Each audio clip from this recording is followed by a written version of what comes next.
Hi guys, welcome back to my YouTube channel. Friends, ಇವತ್ತು ನಾನು ಅವಲಕ್ಕಿ ಚೂಡಾನ ಯಾವ ರೀತಿ ಮಾಡೋದು ಅಂತ ತಿಳಿಸ್ಕೊಡ್ತಾ ಇದ್ದೀನಿ. ಸೊ ಪೇಪರ್ ಅವಲಕ್ಕಿ ಅಂತ ಹೇಳಿ ಬರುತ್ತಲ್ಲ, ಸೊ ಅದನ್ನು ತೊಗೊಂಡಿದ್ದೀನಿ. ಹಾಗೆ ಸ್ವಲ್ಪ ಉಪ್ಪು, ಕರಿ ಎಳ್ಳನ್ನು ತೊಗೊಂಡಿದ್ದೀನಿ, ಕಪ್ಪು ಎಳ್ಳು. ಬೇಕಂದರೆ ನೀವು ಬಿಳಿ ಎಳ್ಳು ಕೂಡ ತೊಗೋಬೋದು. ಹಾಗೆ ಸ್ವಲ್ಪ ಸಕ್ಕರೆನ ಪುಡಿ ಮಾಡಿ ಇಟ್ಕೊಂಡಿದ್ದೀನಿ. ಸ್ವಲ್ಪ ಕರಿಬೇವು, ಆಮೇಲೆ ಕೊಬ್ಬರಿ, ಆಮೇಲೆ ಶೇಂಗಾ, ಹಸಿಮೆಣ್ಸಿಕಾಯಿ, ಬೆಳ್ಳುಳ್ಳಿ ಇಷ್ಟನ್ನು ತೊಗೊಂಡಿದ್ದೀನಿ. ಸೊ ಅರ್ಶಿಣ ಪುಡಿ, ಜೀರಿಗೆ, ಸಾಸಿವೆ. ಇದು ಜೀರಿಗೆ ಸಾಸಿವೆ ನೀವು ಆಪ್ಷನಲ್ ಹಾಕ್ಕೊಂಡ್ರೆ ಹಾಕೋಬೋದು, ಇಲ್ಲಾಂದರೆ ಪರವಾಗಿಲ್ಲ, ನಡೆಯುತ್ತೆ. ನಾನಿಲ್ಲಿ ಖಾರ ಬದಲು ಹಸಿಮೆಣ್ಸಿಕಾಯಿನ ಯೂಸ್ ಮಾಡ್ತಾಯಿದ್ದೀನಿ. ಸೊ ಇದು ಕೂಡ ಟೇಸ್ಟ್ ಚೆನ್ನಾಗಿರುತ್ತೆ. ಇವಾಗ ಏನು ಮಾಡಿದ್ದೀನಿ ಅಂದರೆ, ಈ ಏನು ಪೇಪರ್ ಅವಲಕ್ಕಿ ಇದೆಯಲ್ಲ, ಸೊ ಇದನ್ನು ಸ್ವಲ್ಪ ಲೈಟಾಗಿ ನೀವು ಬಿಸಿ ಮಾಡ್ಕೋಬೇಕು. ಯಾಕಂದರೆ ನರಮ್ ಆಗಿರುತ್ತಲ್ಲ, ಸೊ ಮೆತ್ತಗಾಗಿರುತ್ತೆ. ಕ್ರಿಸ್ಪಿ ಆಗಬೇಕಂದ್ರೆ ಸ್ವಲ್ಪ ಒಲೆ ಮೇಲೆ ಬಿಸಿ ಮಾಡ್ಕೊಂಡು ಇಟ್ಕೋಬೇಕು. ಇಲ್ಲಾಂದರೆ ಬಿಸಿಲಿದೆ ಅಂದರೆ ನೀವು ಬಿಸಿಲಿಗೆ ಚೆನ್ನಾಗಿ ಒಣಗಿಸ್ಕೊಂಡು ನಡೆಯುತ್ತೆ. ನಾನಿಲ್ಲಿ ಎಣ್ಣೆಗೆ ಸ್ವಲ್ಪ ಎಣ್ಣೆ ಹಾಕಿಬಿಟ್ಟು, ಬಾಣಲಿಗೆ ಎಣ್ಣೆ ಹಾಕಿಬಿಟ್ಟು ಇದಕ್ಕೆ ಇವಾಗ ಕೊಬ್ಬರಿನ ಹಾಕ್ಕೊಂಡು ಫ್ರೈ ಮಾಡ್ಕೊಳ್ತಾ ಇದ್ದೀನಿ. ಸೊ ಇದನ್ನು ಫ್ರೈ ಮಾಡಿಬಿಟ್ಟು ಎತ್ತಿಟ್ಕೊಳ್ತೀನಿ. ಮೊದಲು ಕೊಬ್ಬರಿನ ಒಂದೊಂದಾಗಿ ಫ್ರೈ ಮಾಡ್ಕೋಬೇಕು. ನೀವು ಇದಕ್ಕೆ ಪುಟಾಣಿ ಕೂಡ ಹಾಕೋಬೋದು. ನಾನಿಲ್ಲಿ ಪುಟಾಣಿ ಸ್ಕಿಪ್ ಮಾಡಿದ್ದೀನಿ. ಸೊ ಇದನ್ನು ಚಿಕ್ಕ ಮಕ್ಕಳಿಗೆ ಕೊಡೋದ್ರಿಂದ ಪುಟಾಣಿನೇ ಸ್ಕಿಪ್ ಮಾಡಿದ್ದೀನಿ. ಸೊ ಈ ಥರ ಕೊಬ್ಬರಿನ ಸ್ವಲ್ಪ ಫ್ರೈ ಮಾಡಿ ತೆಗೆದಿಟ್ಕೋಬೇಕು. ನಿಮಗೆ ಕೊಬ್ಬರಿ ಜಾಸ್ತಿ ಇಷ್ಟ ಅಂದರೆ, ಇನ್ ಕೇಸ್ ನೀವು ಏನಾದರೂ ಜಾಸ್ತಿ ಇಷ್ಟ, ನಮಗೆ ಕೊಬ್ಬರಿ ಜಾಸ್ತಿ ತಿನ್ನೋಕ್ಕೆ ಚೆನ್ನಾಗಿರುತ್ತೆ ಅಂದರೆ ನೀವು ಜಾಸ್ತಿ ಕೂಡ ಹಾಕೋಬೋದು. ನಾನಿಲ್ಲಿ ಸ್ವಲ್ಪನೇ ಹಾಕ್ಕೊಂಡಿದ್ದೀನಿ.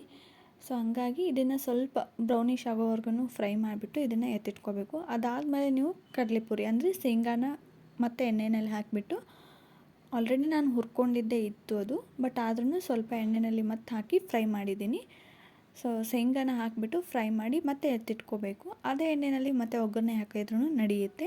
ನೀವು ಸಪ್ರೇಟಾಗಿ ಮಾಡ್ತೀರಂದರೆ ಸಪ್ರೇಟಾಗಿ ಕೂಡ ಮಾಡ್ಕೊಬೋದು. ಚೆನ್ನಾಗಿರುತ್ತೆ. ಸಂಜೆ ಈವ್ನಿಂಗ್ ಟೈಮಲ್ಲಿ ಸ್ನ್ಯಾಕ್ಸ್ಗೆ ಅಂತ ಹೇಳ್ಬಿಟ್ಟು ಮಕ್ಕಳಿಗೆ ಕೊಡೋಕ್ಕೆ ಚೆನ್ನಾಗಿರುತ್ತೆ.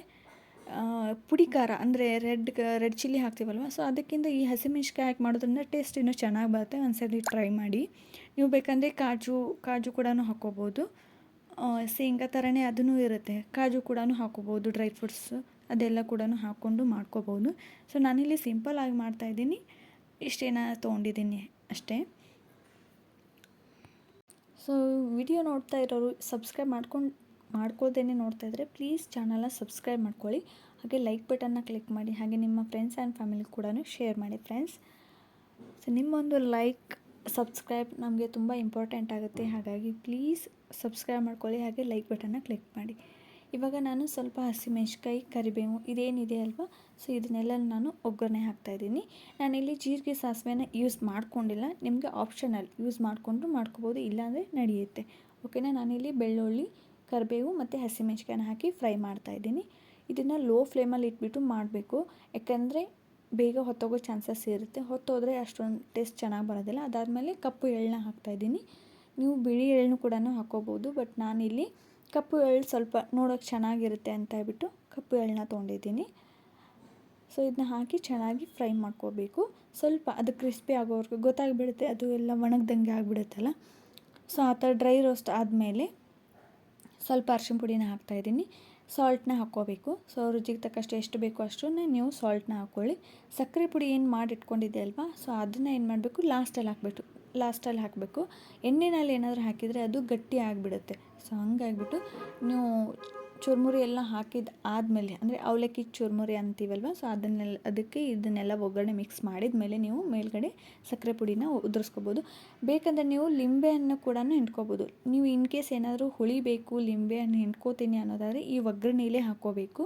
ಸೊ ಚುರುಮುರಿ ಮೇಲೆ ಹಾಕಿದರೆ ಏನಾಗುತ್ತೆ, ಚುರುಮುರಿ ಎಲ್ಲ ಮೆತ್ತಗಾಗ್ಬಿಡುತ್ತೆ. ನಾನಿಲ್ಲಿ ಇವತ್ತು ಬಳಸ್ತಾ ಇಲ್ಲ, ಮರ್ತು ಹೋಗ್ಬಿಟ್ಟೆ. ಬಟ್ ಅದೇ ಟೇಸ್ಟ್ ಸ್ವಲ್ಪ ಮಿಸ್ ಹೊಡೆದಿದೆ.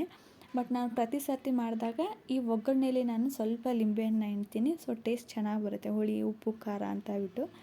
ಸೊ ನೀವು ಕೂಡ ಟ್ರೈ ಮಾಡಿ ನೋಡಿ. ನಾನಿಲ್ಲಿ ಶೇಂಗಾ, ಕೊಬ್ಬರಿ ಏನು ಫ್ರೈ ಮಾಡ್ಕೊಂಡಿದ್ದೆ ಅದನ್ನು ಡೈರೆಕ್ಟಾಗಿ ಚುರುಮುರಿಗೆ ಹಾಕಿದ್ದೆ. ಅದಾದಮೇಲೆ ಒಗ್ಗರಣೆಗೆ ಏನು ಹಾಕಿದ್ದೆ ಅಲ್ವಾ, ಸೊ ಆ ಒಂದು ಒಗ್ಗರಣೆ ತಂದುಬಿಟ್ಟು ಚುರುಮುರಿಗೆ ಹಾಕಿಬಿಟ್ಟು ನಾನು ಇದನ್ನು ಮಿಕ್ಸ್ ಮಾಡ್ತೀನಿ. ಕೆಲವೊಬ್ರು ಏನು ಮಾಡ್ತಾರೆ, ಒಗ್ಗರಣೆ ಏನು ಹಾಕಿರ್ತೀವಲ್ವ ಆ ಒಂದು ಬಾಣಲಿನಲ್ಲಿನೇ ಡೈರೆಕ್ಟಾಗಿ ನೀವು ಚುರುಮುರಿನ ಹಾಕಿಬಿಡ್ತೀರ.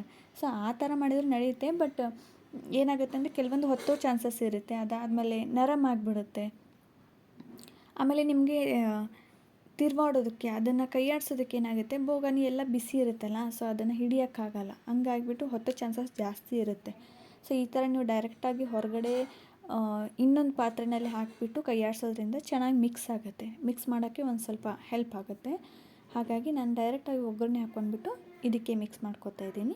ಇದನ್ನು ಮಿಕ್ಸ್ ಮಾಡಿದ ಮೇಲೆ ಬೇಕಿದ್ದರೆ ನಾವು ಇನ್ನೊಂದು ಸರ್ತಿ ಸ್ಟವ್ ಮೇಲೆ ಆನ್ ಮಾಡಿ ಇನ್ನೊಂದು ಸ್ವಲ್ಪ ನೀವು ಬಿಸಿ ಮಾಡಿಕೊಂಡು ಅದಾದಮೇಲೆ ಬಿಸಿ ತಣ್ಣಗಾದಮೇಲೆ ನೀವು ಒಂದು ಕವರಲ್ಲಿ ಅಥವಾ ಒಂದು ಬಾಕ್ಸಲ್ಲಿ ಹಾಕಿ ಮುಚ್ಚಿಟ್ರೆ ಆರಾಮ್ಸೆ ನೀವು ಒಂದು 3-4 ದಿನ 7 ದಿನವರೆಗೂ ನಡೆಯುತ್ತೆ. ಇದು ಟೇಸ್ಟ್ ಚೆನ್ನಾಗಿರುತ್ತೆ, ಕ್ರಿಸ್ಪಿಯಾಗಿ ಕೂಡ ಇರುತ್ತೆ.